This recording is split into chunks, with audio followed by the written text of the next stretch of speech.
हमारे चैनल को सब्सक्राइब करें और बेल आइकन दबाएं। नमस्कार, मैं दिव्यांका त्रिपाठी दहिया क्राइम पेट्रोल सतर्क की special series women against crime में आपका स्वागत करती हूँ। हमने अक्सर ये सुना है कि मानवीय सभ्यता औरतों के कंधे पर टिकी होती है। वो सिर्फ नई पीढ़ी को जन्म ही नहीं देती, बल्कि अच्छे संस्कारों से और गुणों से उनकी परवरिश भी करती है। ईंट पत्थर के एक मकान को अपनी ममता से वो घर बनाती है, परिवार सजाती है, अपने दिन खटाती है। उसके खून पसीने से सींचे हुए यही बेहतर परिवार एक बेहतर समाज बनाते हैं। पर यही समाज उसके साथ क्या करता है? उसे प्रताड़ित करता है। अपनी दखियानुसी सोच और अहंकार से उसे मारने तक पे उतारू हो जाता है। आज की कहानी भी एक ऐसी लड़की की है जिसने बदलते वक्त के साथ एक नई कोशिश की, लेकिन उसकी कोशिश का अंजाम क्या हुआ, आइए देखते हैं।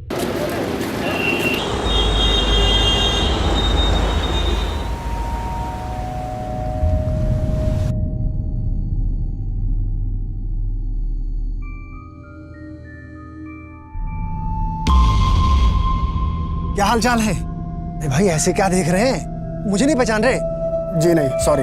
अरे मेरी बात तो सुनिए।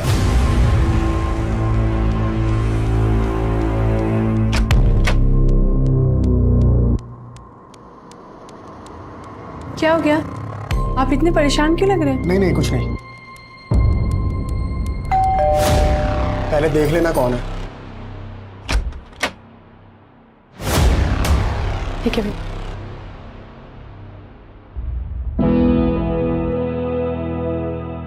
आप बताएंगे हुआ क्या है? अरे कुछ नहीं हुआ बाबा, तुम जाके खाने की तैयारी करो। सुनीता, हाँ जी। मुझे किसी काम से मुंबई जाना है, तुम फटाफट मेरा बैग तैयार कर दो। ठीक है।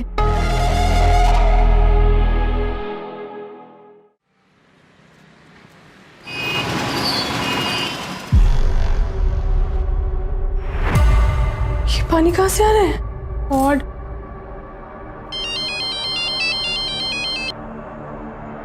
गुड मॉर्निंग भाभी जी। घर में ना पानी रिस रहा है, गंदा पानी। बस अभी हाजिर होता हूँ। अरे भाभी जी नमस्ते। कैसा फ्लैट दिया है आपने? यहाँ पे लीकेज हो रहा है। ये तो टाइल्स के अंदर का लीकेज है, बस अभी ठीक कर देते। हाँ नरेश भाई। हाँ राकेश जी, अरे अपने नालंदा में वो ग्राउंड फ्लोर में आपने फ्लैट दिया है ना, अरे वहाँ लीकेज का प्रॉब्लम हो रहा है यार, ठीक करा लूँ? एक मैसेज आ गया, वो नई पार्टी को फ्लैट दिखाना है ना, आता हूँ भाभी जी। मैडम क्या हुआ भैया?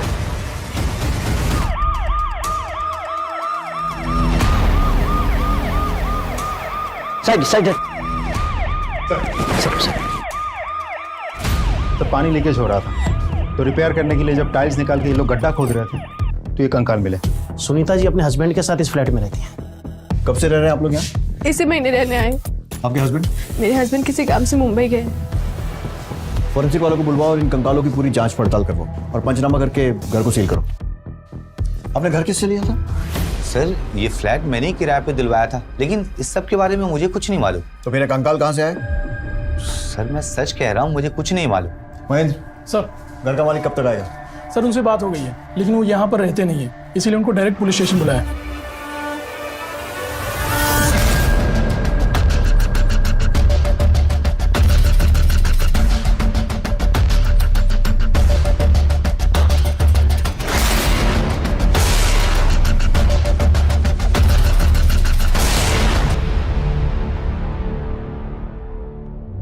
मेरी माँ का पता चला।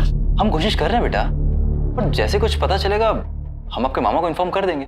और आपको पहले भी बोला था कि इस तरह से अकेले मत आया कीजिए, अगली बार जब भी आओगे अपने मामा को साथ लेके आओ। राकेश, चिंटू को उसे घर छोड़ दो। नहीं नहीं, प्लीज आप मेरी मम्मी को ढूंढ लीजिए, प्लीज, मुझे उनकी बहुत याद आती। हम कोशिश कर रहे हैं बेटा, अभी आप घर पे जाओ। राकेश जी, आपके घर में वो कंकाल कहाँ से आए?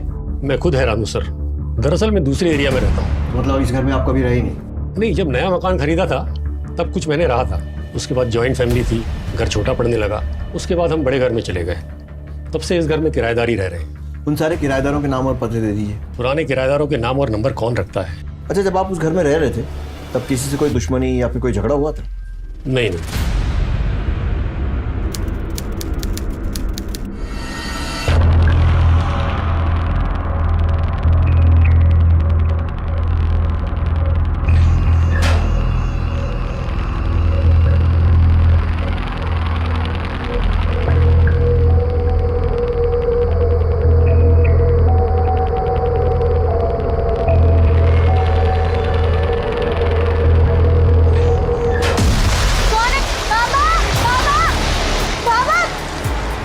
बेटा? बाबा कोई आएगा। कौन? चोर चोर चोर, पकड़ो। कैसे लोग हैं ना बाबा, मंदिर में चोरी करने आ जाते हैं। ये बेटा, मंदिर में सैकड़ों साल पुरानी माता की मूर्ति है, साथ में ढेर सारे गहने भी हैं। जरूर वही चुराने आया होगा। वो तो अच्छा हुआ कि तूने आज मंदिर की लाज रख ली। बस माता का आशीर्वाद है बाबा। सो तो है बेटा, लेकिन हम सब कुछ माता के भरोसे छोड़ के विश्राम तो नहीं कर सकते ना। मैं आज से यहीं बाहर सोऊंगा ताकि चोर उचक्कों पर नजर रख सकूं। आजा आजा।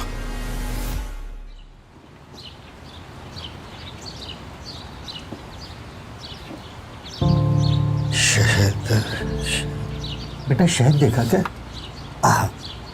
अरे बाबा ये क्या कर रहे हैं? पहले तो दूध से अभिषेक, फिर शहद और फिर जल से अभिषेक। बेटी उम्र हो चली है इसलिए कभी कभी भूल हो जाती है, लेकिन हाँ संतुष्टि एक बात की है कि मेरी बेटी के हाथों इस मंदिर की परंपरा, अनुष्ठान, शास्त्र विधि अनुसार बिना रोक टोक के चलता रहेगा। बेटी के हाथों में नहीं, मेरे बेटे के हाथों में। देखिए भाई साहब, ये जो धर्म कर्म की बातें होती है ना, ये बेटे के चौड़े कंधों पर ही टिकती हैं, बेटियों की नाजुक कलाइयों पर नहीं। भाई साहब, मुझे कल पता चला कि मंदिर में चोरी होते होते रह गई। अब देखिए, आपकी उम्र हो चली है, आपके कोई बेटा भी नहीं है, इसलिए मंदिर और यहाँ का विधि विधान मेरे बेटे को सौंप दीजिए। कल आपके और मेरे बाद मेरा बेटा ही तो इस सब का उत्तराधिकारी होगा। और बेटी? बेटी का कोई अधिकार नहीं। बाबा पुरोहित खानदान के बड़े बेटे हैं और उनकी बेटी होने के नाते मेरा अधिकार है इस मंदिर में पूजा करने का। मैं बनूंगी यहाँ की पुजारन। दिमाग खराब हो गया है तेरा? ये हमारी परंपराओं के विरुद्ध है। तो ये परंपराएं बदलनी होंगी। जब एक औरत को देवी बना के उसे पूजा जा सकता है, तो एक औरत पुरोहित बन के पूजा क्यों नहीं कर सकती? देखो रघु, ऐसा कहाँ लिखा है कि एक औरत मंदिर की पुजारिन नहीं बन सकती? समाज में बदलाव आ रहा है, तो मंदिर में भी सही। जो भी हो, हमारे इस मंदिर में ये सब नहीं होगा। क्षमा कीजिएगा चाचा जी, छोटा मुंह बड़ी बात, लेकिन आप परंपराओं की दुहाई देकर इस मंदिर की संपत्ति पर अपना अधिकार जमाना चाहते हैं। ये मंदिर और इसकी संपत्ति किसी एक की नहीं, बल्कि पूरे गांव की है। मैं आपके षड्यंत्र को कभी भी सफल नहीं होने दूंगी। पापिन है तू, भगवान तुझे इसकी सजा देगा। चलिए सरपंच जी।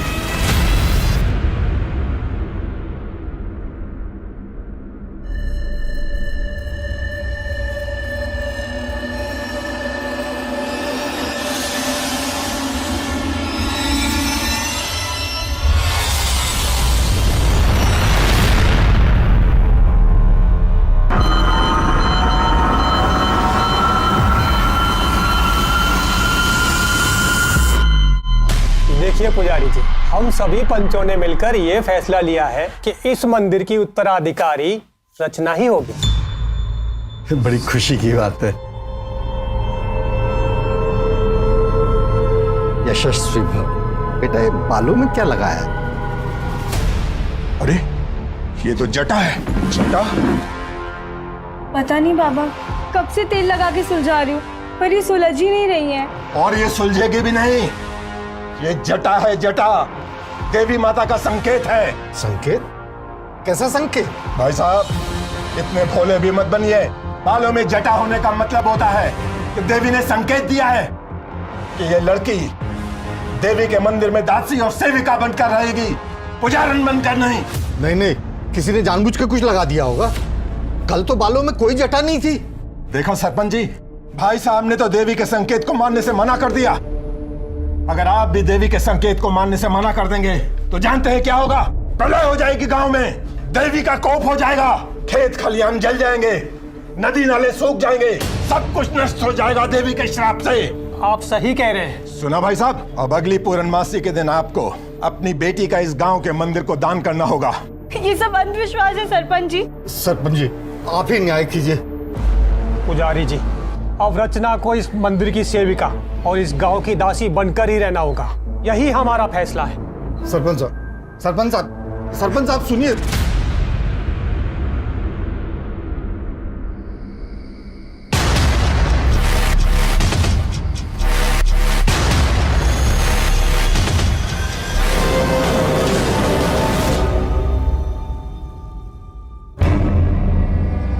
चल अच्छा है, तुझे होश आ गया।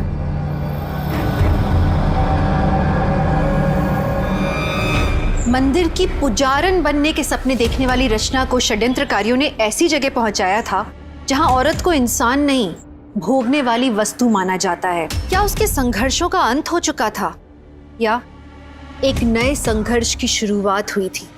और सबसे बड़ा सवाल ये था कि शहर के रिहायशी इलाके के घर में मिले कंकालों का इनसे क्या संबंध था? ऐसे कई सवालों का जवाब मिलना अभी बाकी था। सर ये वही कॉन्ट्रैक्टर हैं जो उस फ्लैट में काम कर रहे थे। मुझे नरेश ने बहुत मारा था, ये देखिए। क्यों? सर वो कह रहा था कि वो खुदाई में कंकाल मिला तो पुलिस को बताने की क्या जरूरत थी? मिट्टी डाल के उसके ऊपर टाइल्स लगवा के मामला रफा दफा नहीं कर सकता था? अगर तुम्हारी वजह से मैं फंसा ना तो मैं तुम्हें छोड़ूंगा नहीं। साहब मुझे बचा लीजिए साहब, बहुत बहुत मारेगा। आप चिंता मत कीजिए, वो कुछ नहीं कर पाएगा। इन्हें लेकर जाओ, इनकी कंप्लेन लिखो और पट्टी करवाओ। ये नरेश हमसे कंकाल की बात क्यों छुपाना चाहता है? उस मकान का मालिक राकेश, दोबारा बुलाओ उसे। राकेश जी, पिछली बार की खातिरदारी याद होगी आपको? एक सवाल पूछना रह गया था।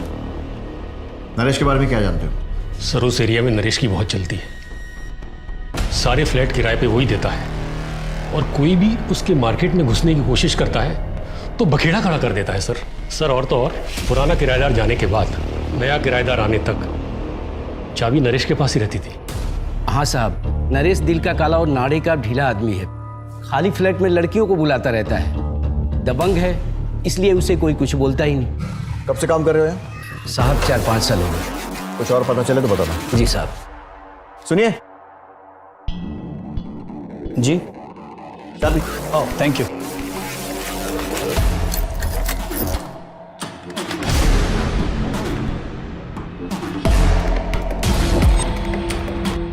सर मेरी मम्मी का कुछ पता चला? बेटा हम कोशिश कर रहे हैं ना, और जैसे कुछ पता चलेगा हम आपके मामा को इन्फॉर्म कर देंगे। चलो भी आप घर जाओ।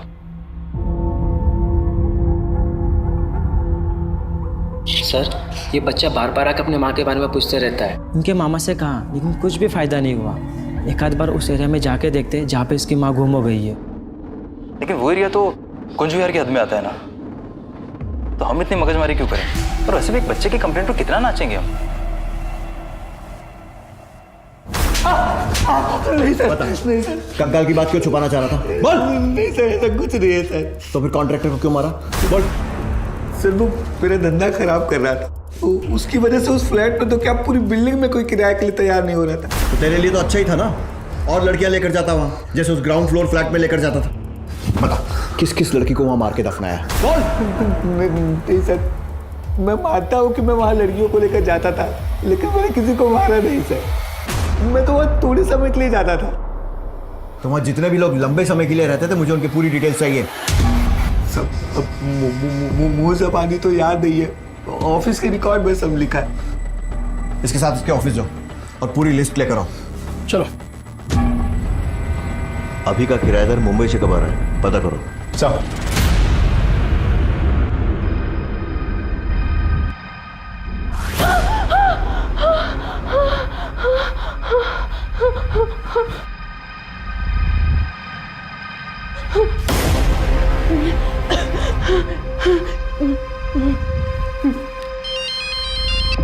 हेलो। हेलो, मुझे बहुत डर लग रहा है। आप कब आ रहे हो? तू टेंशन मत ले, मैं कल सुबह की पहली फ्लाइट पकड़ते ही आ रहा हूँ भोपाल।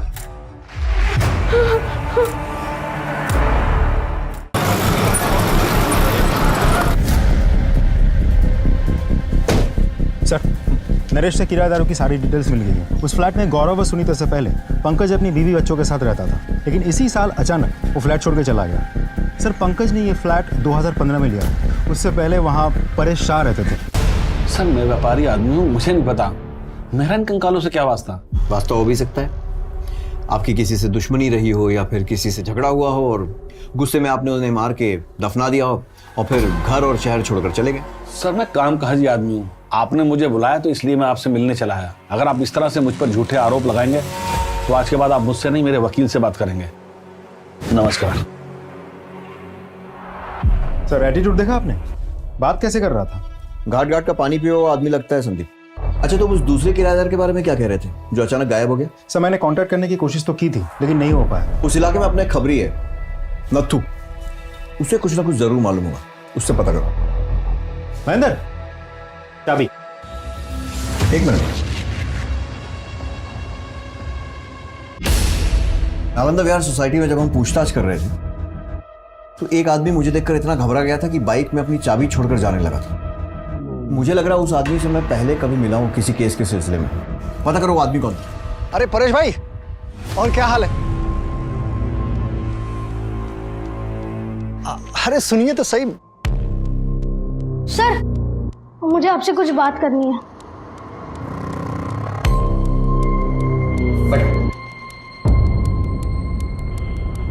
बोलो बेटा। सर, मेरी माँ खो गई है।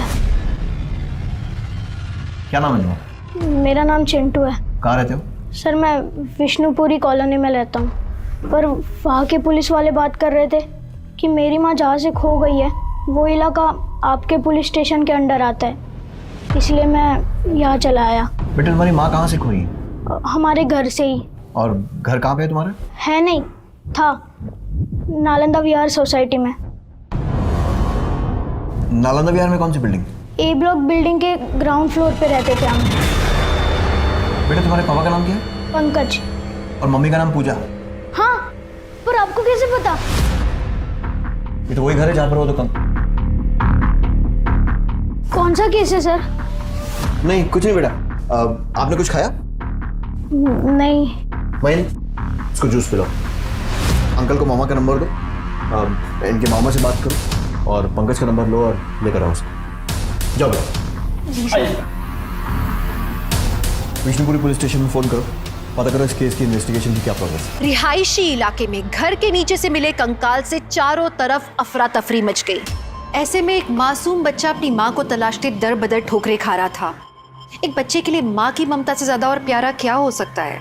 माँ एक दिन जरूर मिलेगी, इसी विश्वास के साथ चिंटू लगातार कोशिश करता रहा। लेकिन क्या चिंटू को इसकी माँ मिलेगी? और उससे भी ज्यादा बड़ा सवाल ये था कि क्या चिंटू की माँ जिंदा थी? और अगर वो जिंदा थी तो अपने बच्चे के लिए कितना तड़प रही होगी? और ऐसी कौन सी मजबूरी होगी जो उसे अपने बच्चे के पास आने से रोक रही होगी? क्या पुलिस बेटे को अपनी माँ से मिलवा पाएंगे?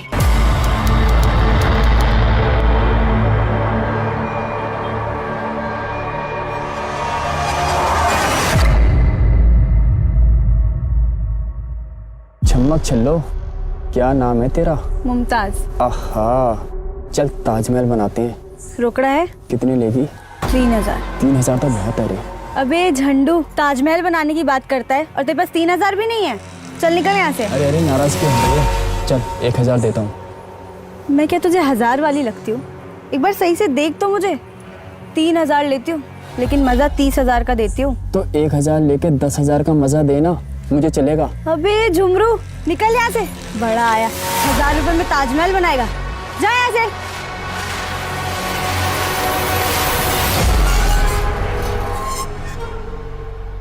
तेरा बाप गांव के मंदिर का पुजारी है ना? देख, तेरे बाप को और प्रेमी को कुछ लोगों ने मार डाला।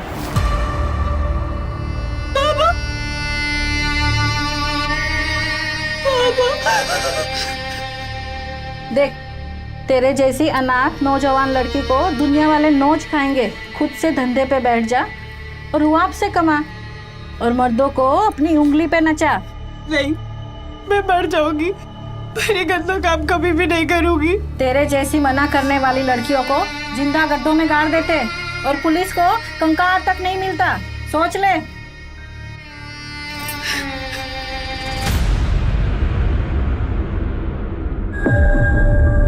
कितना लेगी? 5000। उस दिन तो 3000 में आई थी। तो उस दिन बाइक पे आया था ना, आज कार में आया इसलिए 5000। चल ठीक है, आप बैठ।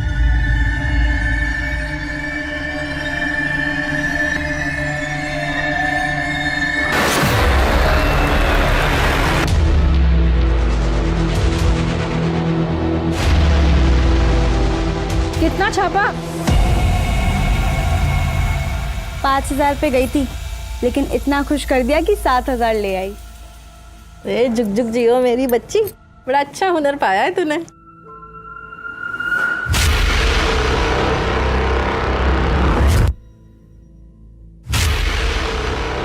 ऐसा कैसे हो सकता है? वो तो उसे तो उन लोगों ने। क्या बड़बड़ा रही है? देख, तेरा पुराना सेठ आ गया। इस समय? अरे बीवी से झगड़ा हुआ होगा, तेरे पास आके दिल हल्का करेगा। जा क्या बात है? जाके सेठ का दिल बहला।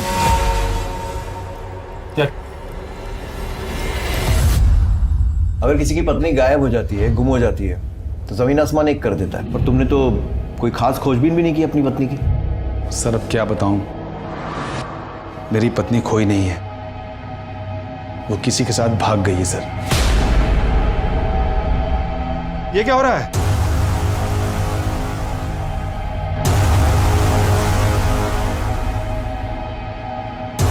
पूजा, ये क्या हो रहा था? पूजा, पूजा गलत है ये। तुम मेरी बीवी हो, मेरे बच्चे की माँ हो। बस मामा और नहीं, मुझे बहुत नींद आ रही, मैं सोने जा रहा हूँ। गुड नाइट पापा, गुड नाइट मामा। तुम भी खा लो। पूजा, जो कुछ भी हुआ है मैं उसे भूलने के लिए तैयार हूं, बस तुम अजय से मिलना जुलना बंद कर दो। पूजा, मैं तुमसे बात कर रहा हूं, तुम देखो, हम लोग एक नई शुरुआत करते हैं, दूसरे शहर में जाकर रहते हैं। पूजा, मैंने उन्हें समझाने की बहुत कोशिश की, लेकिन वो नहीं मानी। अंत में एक लेटर लिखकर घर के सारे गहने लेकर वो अजय के साथ भाग गई। वो लेटर है आपके पास? लेटर तो जला डाला है सर। जब पूजा गायब हुई तब चिंटू कहाँ था? अपने मामा के यहाँ था सर। समझिए, चिंटू को मामा के यहाँ भेजा, फिर पूजा और उसके प्रेमी को मार दिया और दोनों को अपने ही घर में दफन कर दिया। उसके बाद पूजा के गायब होने का नाटक किया और फिर बिना नोटिस दिए घर छोड़कर, शहर छोड़कर चले गए। उस घर में मिले दोनों कंकाल पूजा और उसके प्रेमी अजय के ही है ना? सर मैंने उन्हें नहीं मारा है और ना ही उन्हें दफनाया है। अभी भी टाइम है, सच सच बता दे। सर मैं सच कह रहा हूं, मैंने कुछ नहीं किया, किसी को नहीं मारा है मैंने।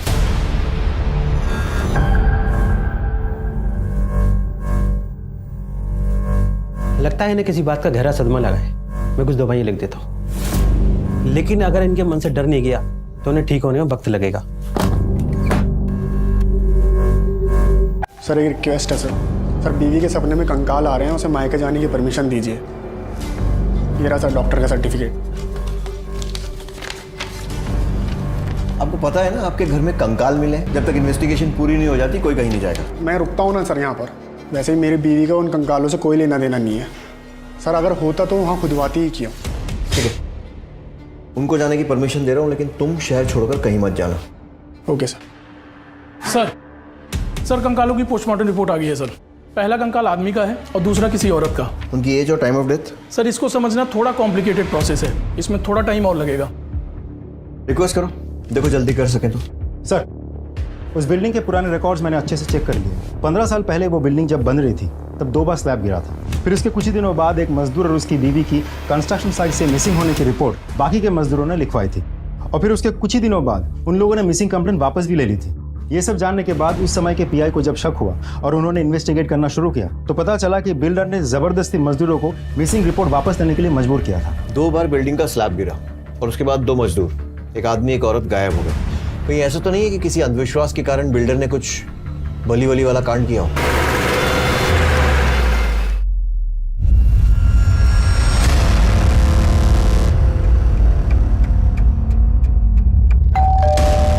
नालंदा सोसाइटी, वो बिल्डिंग आपने ही बनवाई थी ना? जब वो बिल्डिंग बन रही थी 2 मजदूर गायब हुए थे वहां से, एक आदमी और एक औरत। और अब जो कंकाल मिला है वो भी एक आदमी और एक औरत का ही है। मामला सामने ना आ जाए इसलिए आपने अपने मजदूरों पर प्रेशर डाला था और उन्होंने कंप्लेंट वापस ले ली थी, है ना? जी नहीं सर, तो पुलिस कंप्लेंट की वजह से मेरी बिल्डिंग का काम रुका पड़ा था और जिसकी वजह से मेरा बहुत नुकसान हो रहा था। फिर मैंने किसी तरह मजदूरों को समझा बुझा करके कंप्लेंट वापस करने के लिए मनाया। अपने गायब मजदूरों का नाम बता दीजिए। इतना पुराना रिकॉर्ड कौन रखता है सर? ये मजदूर हैं, कहीं 2 पैसा अधिक मिला यहाँ काम छोड़ के वहाँ चले जाते हैं। जब वो बिल्डिंग बन रही थी तो 2 बार उसका स्लैब गिरा था। कहीं ऐसा तो नहीं अंधविश्वास के कारण उन दोनों की नरबली दे दी गई हो? अरे सर, मैं धर्म कर्म करने वाला पंडित व्यक्ति हूँ और मैं बिल्डिंग का फाउंडेशन खुद खड़े रह करके वहाँ पर बनवाता हूँ और मेरी बिल्डिंग में ऐसा कांड हो ही नहीं सकता। आपकी बिल्डिंग में क्या कांड हुआ है और कैसे कैसे कांड हो सकते हैं वो हम पता लगा लेंगे, लेकिन एक बात ध्यान रखिए, अगर ये पता लगा ना कि इसमें आपका जरा सा भी हाथ है, आपकी खैर नहीं। सर चोरत पुलिस स्टेशन से खाई में गिरी कार और मिसिंग डेड बॉडीज की फाइल आ गई है। करेक्ट। मनीष मिश्रा की गाड़ी खाई में गिरी थी और कार में मनीष और मीना की चप्पलें मिली थी, लेकिन दोनों की डेड बॉडीज नहीं मिल पाई थी। और भूषण मनीष का बिजनेस पार्टनर था और मनीष के मरने के बाद सारा का सारा बिजनेस भूषण के नाम हो गया। मार क्यों रहे साहब? जिस फ्लैट में कंकाल मिले थे उसके ऊपर पहले फ्लोर पे भूषण रहता है, जानता है उसे? हाँ साहब। भूषण उस फ्लैट में गया था जहाँ कंकाल मिले थे कभी भी? याद नहीं साहब। देख, केस उलझता जा रहा है और मेरा दिमाग भी। सच बता और जल्दी बता। याद आया साहब। एक बार भूषण को अपने घर फर्नीचर का काम करवाना था, तो उसने अपने बीवी बच्चों को 8 दिन के लिए मायके भेज दिया और अपना सारा सामान नीचे फ्लैट पे शिफ्ट किया। मैंने चाबी दी थी। अब बता रही है, कब दी थी चाबी? परेश जी के फ्लैट छोड़ने के बाद और पंकज जी के फ्लैट लेने से पहले। परेश ने नवंबर 2014 में फ्लैट छोड़ा था और पंकज ने जनवरी 15 में फ्लैट लिया था, तो दिसंबर 2014 में फ्लैट खाली था, तब दी थी चाबी? हाँ साहब।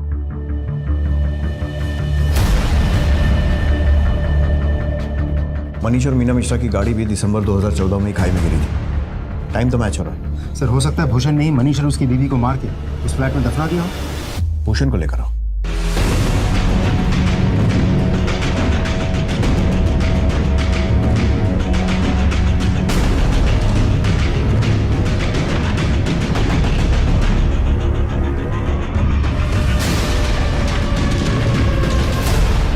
सर हाँ संदीप। भूषण बिना किसी को कुछ कहे गायब हो गया, उसका फोन भी स्विच ऑफ आ रहा है। ये भूषण उन कंकालों के बारे में कुछ ना कुछ तो जरूर जानता है। अपने सारे खबरियों को एक्टिवेट करो और सारी पुलिस थानों में उसकी फोटो भेजो सर, और उसका मोबाइल भी सर्वेलेंस पे डालो सर। हेलो जय हिंद सर, आपके एरिया पे बाईपास रोड पर एक डेड बॉडी मिली है। क्या?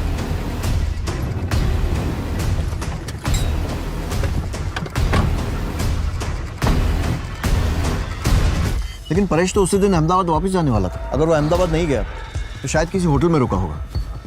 सारे होटल्स में चेक करो, कुछ ना कुछ क्लू जरूर मिलेगा। पोस्टमार्टम के लिए भिजवाओ और परेश के कॉल डिटेल रिकॉर्ड्स निकलवाओ।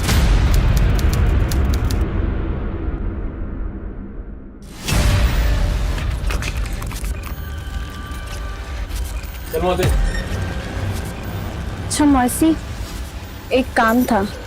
देख, धंधा छोड़ के जाने की बात छोड़ के कुछ भी मांग, तेरे लिए जान भी हाजिर है।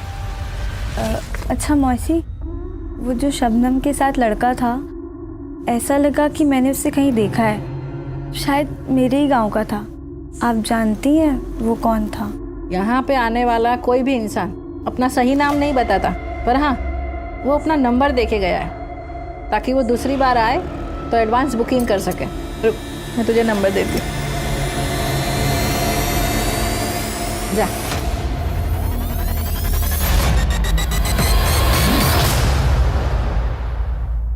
हेलो सुनील। रचना। सुनील, तुम जिंदा हो?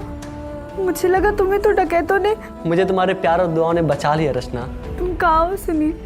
मैं तुमसे मिलना चाहती हूँ। मैं भी तुमसे मिलना चाहता हूँ। तुम जल्दी आ जाओ, मैं तुम्हें अभी एड्रेस मैसेज कर रहा हूँ। हो गई बात तेरे गांव वाले से?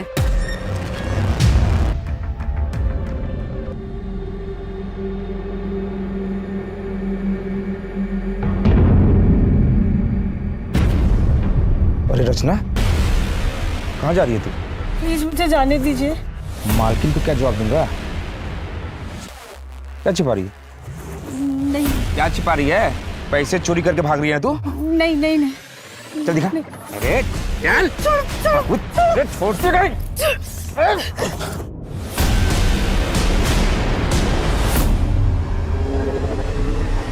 ये चोरी करके भाग रही है। Sir Paresh Indore palace hotel में रुका था, वहां का सीसीटीवी फुटेज मिल गया सर।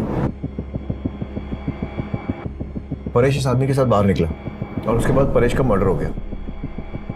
पता लगाना पड़ेगा ये आदमी कौन है। अपने पैन डेटा, आधार डेटा और हमारे रिकॉर्ड्स सबसे चेक करो, कहीं ना कहीं से तो उसकी कुंडली जरूर निकलेगी।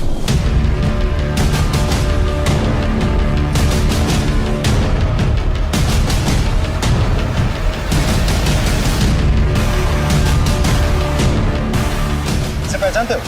हाँ सर, ये तो कमलेश है। कहाँ रहता है ये कमलेश? यही पुरानी मंदिर के पीछे वाली गली में।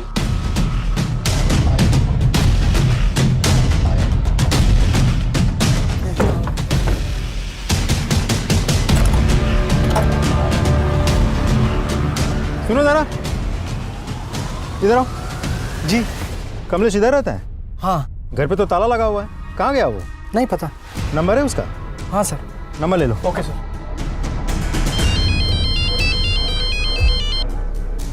हाँ संदीप। सर, कमलेश तो गायब है, उसके घर पे ताला लगा हुआ है, लेकिन उसका नंबर हाथ लग गया। उसका फोन सर्वेलेंस पे डालो और ट्रैक करने की कोशिश करो। सर। हाँ संदीप। कमलेश का नंबर ट्रैकिंग पे डाल दिया है। कंट्रोल रूम बहुत जल्द उसका लाइव लोकेशन हमें अपडेट करेगा। काफी टाइम लग रहा है, लेकिन सर भूषण को ट्रैक कर लिया है, हमारी टीम उसे पकड़ के लेके आती होगी। बिना किसी को बताया गायब, किस बात का डर था? हमारी पूछताछ का। मैंने लोन लिया था और साहूकार मुझे परेशान कर रहे थे, तो मैं अपने दोस्त के घर चला गया था और सर मैंने अपना फ़ोन बंद कर लिया था। मैंने सोचा सर सब कुछ ठीक होगा और पैसों की जुगाड़ होगी तो मैं वापस आ जाऊंगा। दिसंबर 2014 में तेरे पार्टनर मनीष की गाड़ी खाई में गिरी, लेकिन उसकी और उसकी बीवी की डेड बॉडी नहीं मिली, सिर्फ कार मिली। और दिसंबर 2014 में ही तूने अपने बीवी बच्चों को बाहर भेजकर फर्नीचर बनाने के बहाने अपना सारा सामान नीचे वाले फ्लैट में शिफ्ट किया। तूने मनीष और मीना को मारा और उसके बाद उन्हें उस फ्लैट में दफनाया। देखिए सर, मैं आपसे बोल चुका हूँ ना, मैंने मनीष को मारा और ना ही मैंने मीना को मारा सर। सर मेरी बात सुनिए सर, एक बात नहीं, मैं आपसे क्यों झूठ बोलूंगा सर, मैं सच बोल रहा हूँ। मैंने मनीष मीना को नहीं मारा और ना ही मैंने उस फ्लैट में उनको दफनाया। मेरी बात पे यकीन कीजिए सर, प्लीज। सर कमलेश का नंबर ट्रैक हो गया।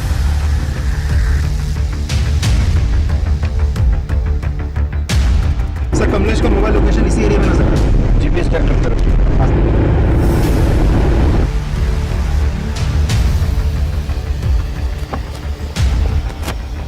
सर लोकेशन तो यहीं कहीं दिखा रहा है। आसपास तलाशी लो। एक काम करो, उसका नंबर डायल करो। सर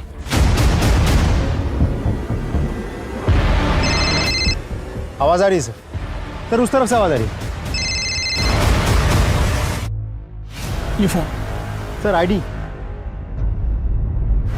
फोन कमलेश का और आईडी गौरव की। गौरव को कौन मार सकता है और क्यों? सर गौरव के घर से मिले कंकालों के साथ इस मर्डर का कोई कनेक्शन तो नहीं है। और कमलेश का फोन गौरव की बॉडी के पास मिलना, यही कमलेश परेश के साथ होटल में दिखाई दिया था। इसके बाद परेश का मर्डर हो गया था। पता लगाना पड़ेगा ये कमलेश है कौन, और ये भी कि इन तीनों को मारने वाले अलग अलग लोग हैं या फिर ये तीनों केस एक दूसरे से जुड़े हैं और हत्यारा कोई एक ही है। सर हो सकता है गौरव और कमलेश की लाइफ से हमें कोई सुराग मिल जाए। इन दोनों के फोटो सारे पुलिस स्टेशन में सर्कुलेट करवाओ और डिटेल्स निकालो। पहले परेश और उसके बाद गौरव की हत्या ने एक नया सवाल खड़ा कर दिया था कि क्या कंकालों से जुड़ा कोई शख्स इन दोनों की हत्या का जिम्मेदार है, और अगर है तो उसकी वजह क्या है? गौरव की किसी से कोई दुश्मनी थी या फिर किसी ने कोई धमकी वगैरह दी हो? वो एक दिन अचानक मार्केट से घबराए हुए घर आए थे। क्या हो गया? आप इतने परेशान क्यों लग रहे हैं? नहीं कुछ नहीं। मैंने पूछा भी था, लेकिन उन्होंने कुछ जवाब नहीं दिया। उनकी फैमिली में और कौन कौन है? कोई नहीं है सर, वो अनाथ थे। बचपन में ही उनके माता पिता का स्वर्गवास हो गया था। उन्होंने बोला था कि किसी अनाथ आश्रम में वो पले बड़े हैं। उस अनाथ आश्रम का नाम मालूम है आपको? नहीं पता सर। देखिए, गौरव की बॉडी हम आपको पोस्टमार्टम के बाद ही दे पाएंगे, अभी आप जा सकते हैं। पता करो कि गौरव कौन से अनाथ आश्रम में था, क्योंकि अगर वो वहां था तो गवर्नमेंट एजेंसीज के पास उसके सारे रिकॉर्ड्स हैं। हेलो, क्या? ठीक है सर, एक इंटरेस्टिंग इंफॉर्मेशन हाथ लगी है।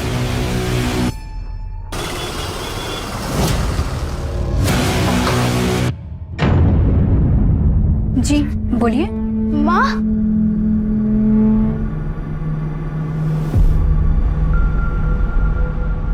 I am sorry. माँ,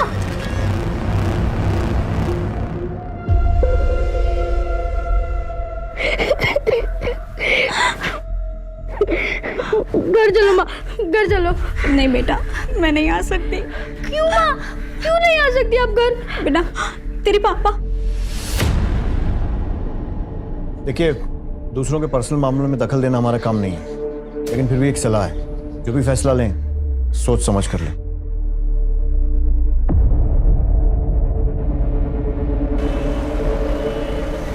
सर गौरव की फोटो हूबहू एक आदमी से मिलती है जो 6 साल जेल काट चुका है, लेकिन जेल रिकॉर्ड्स में उसका नाम प्रसाद है। प्रसाद कौन सी जेल से छूटा? भोपाल सेंट्रल जेल में था सर, और पिछले महीने ही छूटा। कुंडली निकालो इसकी। गौरव से आपकी शादी कब हुई थी? से 2 महीने पहले। लव मैरिज थी या अरेंज? अरेंज। बता सकती हैं शादी फिक्स किसने करवाई थी? सब, मैं गरीब परिवार की लड़की हूँ। गांव के पुजारी राघु चाचा ने हमारी शादी तय की थी।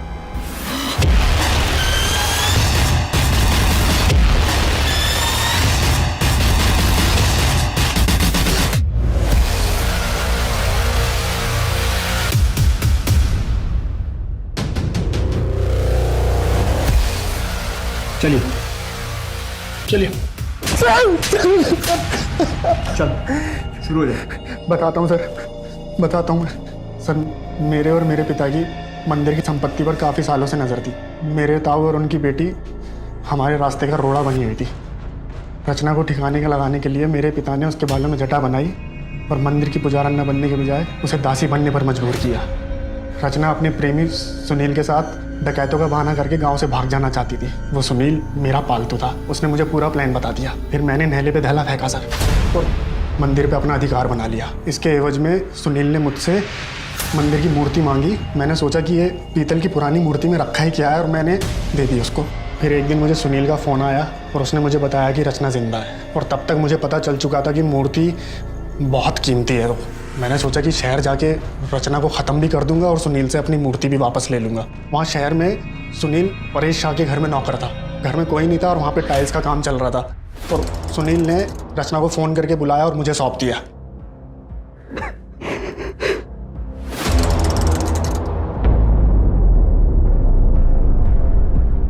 प्रसाद, तुम यहाँ? तुझे अपने रास्ते से हटाने का अधूरा काम पूरा करने आया हूँ। तुमने इसे यहाँ बुलाया जिससे मैंने इतना प्यार किया? मुझे तुम्हारी शक्ल भी नहीं देखनी है। तुझे इतनी आसानी से नहीं छोड़ूंगा। जहाँ तेरे बाप को भेजा आज तुझे वहीं भेज रहा हूँ। सुनील से जब मैंने अपनी मूर्ति वापस मांगी तो वो मुकर गया।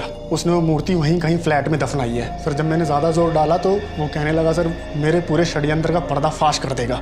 मैं सर गुस्से में तिल मिला गया और मैंने सुनील को भी वहीं मार दिया। सुनील का इस तरह गायब हो जाना शक के घेरे में आ सकता था तो मैंने परेश शाह के लौटने का इंतज़ार किया और उससे मिला। उसको ये बोला कि मैं सुनील का बड़ा भाई हूँ और सुनील बहुत ज़्यादा बीमार हो गया तो मैं उसे गांव ले जाने के लिए वापस आया हूँ। मैं वहाँ से तुरंत निकल गया ये सोच के गया कि इस घर को या तो मैं किराए पे लूँगा या फिर खरीद लूँगा जिससे कि मूर्ति मेरे हाथ में आ जाए। परेश और कमलेश को कैसे मारा? सर सुनील ने मुझे बताया था कि उसका मालिक परेश शाह हर साल 2 बार तीर्थ यात्रा पर जाता है। तो सर उसकी गैर मौजूदगी में मैं चोरी छुपे उसके फ्लैट में घुसा और मूर्ति खोजने लगा। कौन है? सर जब रात को मैं मूर्ति खोज रहा था तो कमलेश जो वहाँ पहले वॉचमैन था उसने मुझे देख लिया। सर मैंने उससे बहुत मिन्नतें की, उसे पैसे देने की कोशिश की और वो सर मान गया। उसने मुझसे पैसे लिए और चुप रहने का वादा किया। मुझे मूर्ति पाने का बहुत जुनून था सर, मुझे वो मूर्ति चाहिए थी। मैंने अपना नाम बदला, शादी की और गौरव नाम से उस फ्लैट में रहने लगा जहाँ पे मूर्ति दफन थी। मैंने उस घर में रहते हुए उस जगह को आइडेंटिफाई कर लिया था जहाँ मूर्ति थी और सर मैं मुंबई गया उसका सौदा करके आया। लेकिन इसी बीच मेरी बेवकूफ़ बीवी ने मेरे ही गड़े हुए मुर्दे निकलवा लिए। इसी बीच आपने परेश शाह को पूछताछ के लिए बुलाया और परेश को वो कमलेश उसका पुराना वॉचमैन भी मिला और उसने उसको सब कुछ बताया कि मैं उस फ्लैट में घुसा था चोरी छुपे। परेश के दिमाग की बत्ती जल गई। उसने मुझे बुलाया और पूछताछ की। सर मैं और देर नहीं करना चाहता था। मैं सामान लेने के बहाने उस फ्लैट में गया और मूर्ति निकाली और परेश को मिलने के बहाने बुलाया। फिर मैंने सर कमलेश को मारा क्योंकि मैं कोई गवाह और कोई सबूत नहीं छोड़ना चाहता था। बाकी की सारी उम्र जेल में सड़ेगा। मुझे माफ कर दो सर। रचना के साथ जो हुआ वो हमारे समाज की पिछड़ी हुई मानसिकता को प्रदर्शित करता है। रचना ने एक बड़ा सपना देखा, मंदिर की पुजारन बनने का, देवी माता की सेवा करने का। पर उसका ये सपना मंदिर की संपत्ति पर नजर गड़ाए लोगों को रास ना आया। उन्होंने रचना को जिस्म फरोशी के कीचड़ में धकेल दिया। कागा सब तन खाइयो, चुन चुन खाइयो मांस, बस ये 2 नैना मत खाइयो, इन्हें पिया मिलन की आस। रचना की हिम्मत जैसे पूरी तरह से टूट चुकी थी, लेकिन अपने पुराने प्यार से मिलने की उम्मीद ने उसमें एक नए जोश का संचालन किया। जिस्म फरोशी के धंधे से छुटकारा पाकर पहुंच गई सुनीता अपने सुनील के पास। लेकिन प्यार के नाम पर उसे सुनील से क्या मिला? सिर्फ धोखा। सोचिए, अगर रचना और उसके पिता सतर्क होते तो उसके चाचा और चचेरे भाई मंदिर को हथियाने में कभी सफल नहीं हो पाते। उनका व्यवहार दस्तक था आने वाले संकट का। रचना अगर आंख मूंद कर सुनील से प्यार न करती तो उसे कभी धोखा नहीं मिलता। वहीं परेश को भी खतरे की दस्तक मिली थी, जब उन्हें कमलेश ने गौरव के बारे में बताया था। अगर वो लालच न करके सीधे पुलिस के पास जाते तो आज वो जिंदा होते। तो चलिए, मैं दिव्यांका त्रिपाठी दहिया अब लेती हूँ आपसे विदा। कल फिर मिलूंगी आपसे एक नए केस के साथ। देखते रहिए क्राइम पेट्रोल सतर्क, विमेन अगेंस्ट क्राइम। एक औरत पे वार, अब हर औरत का भार। जय Hind. For more updates, subscribe to our channel, click the show links and enjoy watching the videos.